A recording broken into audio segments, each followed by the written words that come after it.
Hey guys, just wanted to make a quick little video because I keep getting asked this question about what does a strength and conditioning coach actually do. So I thought I'd talk a little bit about what I actually do as a strength and conditioning coach down where I work, and also what I do in my own athletes that I coach.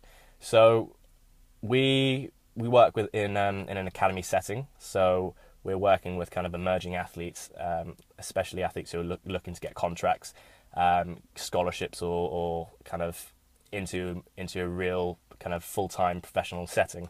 And the main focus of what we do with them is to get them athletically developed to their potential for their current age set, and also help them with their movements to kind of one get a professional contract, but also make sure that they're moving well and they're not going to sustain an injury through what they do. So um, I'll talk a little bit about kind of a day-to-day setting of what we do. So what we do with them right now, we have the rugby in, and it's the third week of preseason. And through our first week of preseason, it's more of an introduction session, but also it is a screening or a testing day as well. So in that testing day, we have testing battery, which to name a few of what we do, we test their speed, we test how much power they're creating, both bilaterally and unilaterally, so double leg and single leg.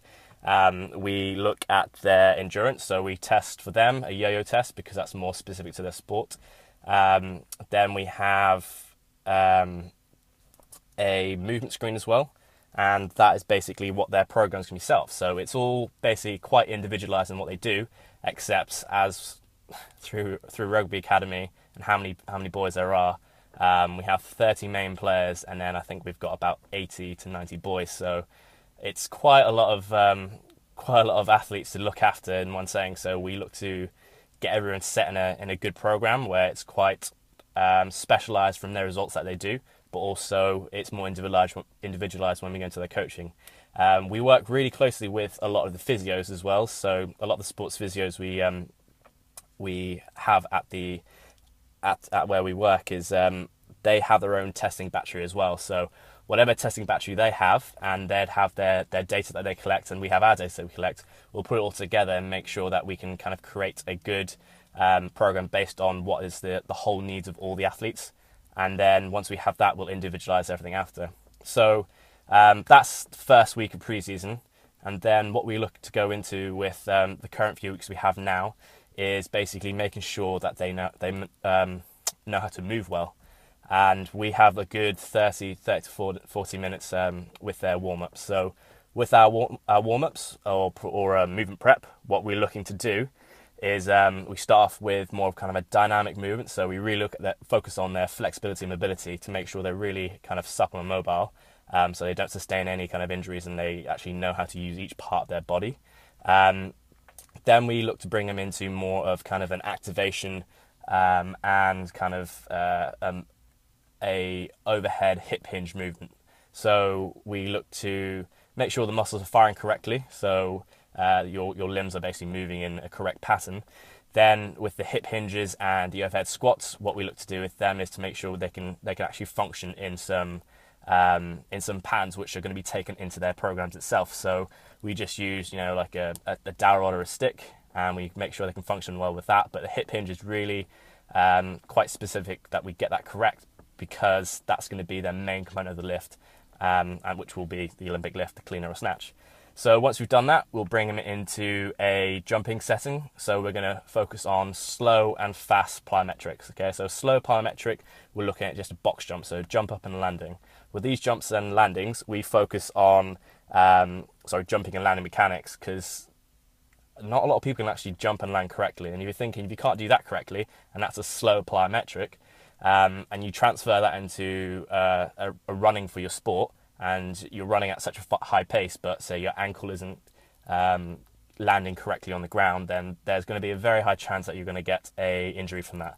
So we look to make sure you can jump and land correctly, make sure your limbs are working in the right way, and as well as creating all explosive powers from your hip. Okay, so that's a slow kind of plyometric movement, and then we move into a fast plyometric movement, which is more of what we do is ankle taps and then pogo jumps. So ankle taps are basically, well, actually, I'll talk to you about your lower limbs. Okay, so your lower limbs, what we're looking to create more of is SSC, that stretch shortening cycle.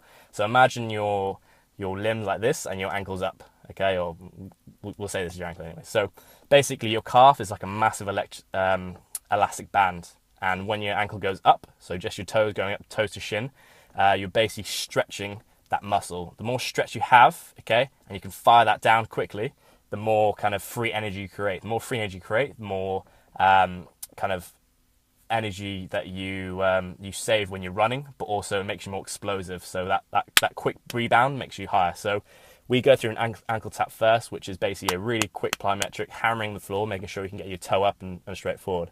Next after that is the pogo jumps itself. So the pogo jumps is basically kind of jumping up and down, keeping your toes nice and high, and then rebounding when you hit the floor. So when you hit the floor itself, we're looking for a nice explosive, as little kind of ground contact time as you can, and jumping as high as you can.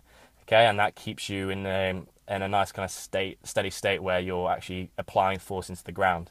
So once we look at doing the kind of slow and fast plyometrics, we take it into for these boys right now, more of a front squat pattern and an Olympic lift pattern. Now, I know most of the boys have done quite a lot of movements, but if you don't do the movements for so long, especially when they've just had their off season, we're looking to kind of bring them back into it or ease them back into their habits of the lift. So if you don't get it correctly, especially if you're not getting your hips back, or you're actually pulling with your arms rather than your hips, then the movement isn't going to be as effective, and you're going to knock yourself out before anything you're actually creating any stimulus or any neuromuscular effects. So we look to really fire down on those Olympic lifts.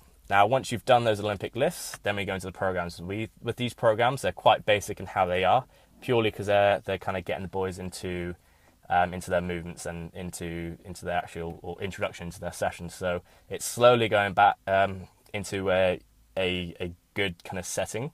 But currently, the boys are really enjoying what they're doing, and it's quite nice that they actually listen to what they do.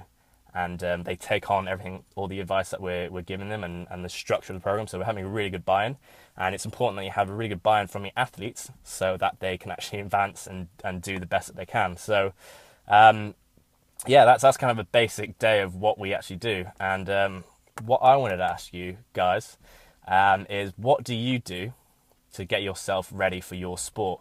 What kind of tests do you do that will kind of get yourself ready and know kind of where you are and where you need to be in your sport?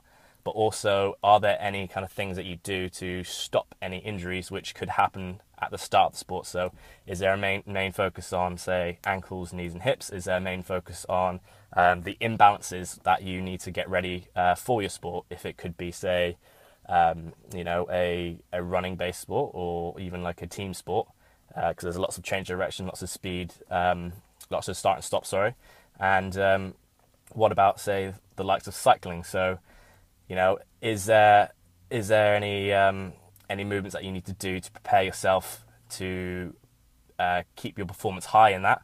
Or even if you're in, say, a certain position for so long, how do you get those out? So again, fixing those little imbalances so you don't kind of knack yourself out before the season even starts. Okay, that's a little insight, and I'll update you, I'm guessing, a little bit later on. Cheers, guys.